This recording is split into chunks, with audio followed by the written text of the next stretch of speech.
Hello children, there are two types of measures of dispersion that we have to learn.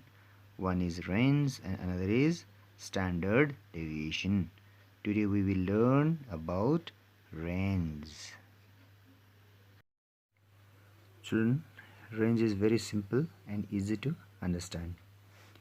The definition of range is the difference between the maximum value, maximum value, the largest value, and the minimum, that is the lowest value of a variable. Okay, this is the formula for finding range. Range is given by x maximum minus x minimum, where x is the variable. Okay, for example, we have data where the values of x are 2, 7, 9, 8, 7 and 10. Okay, and we have to find the range. So what is the formula for finding range? Range is equal to x maximum minus x minimum. Now what is the maximum value here? 10. Okay, and what is the minimum value here? 2.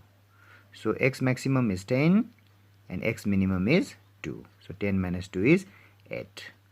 So the meaning is, between the smallest and the largest value, what is the range? The range is 8. The distance between the lowest and the highest value of this variable is 8. Okay, that is what is range and how it is calculated for an ungrouped data.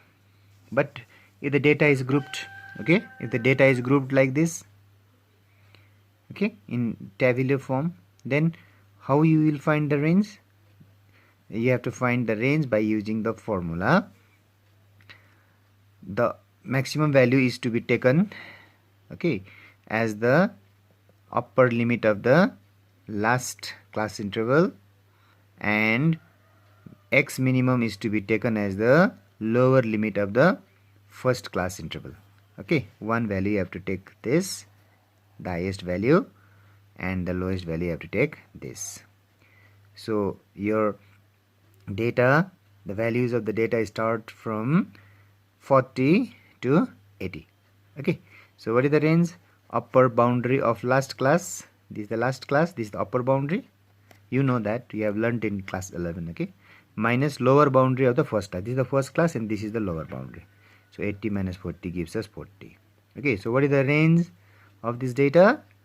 The minimum is 40, maximum is 80. So what is the range? The range is 40, because 80 minus 40 gives us 40. Okay, that is one point to be noted. Now one more thing you have to remember, you have done in class 11 about inclusive and exclusive data. Okay, in this is exclusive form of data where there is repetition. See, there is no gap between the two, the upper limit of the first class and lower limit the second. There is no gap. If there is no gap, see, there is no gap, then this kind of data is called exclusive data.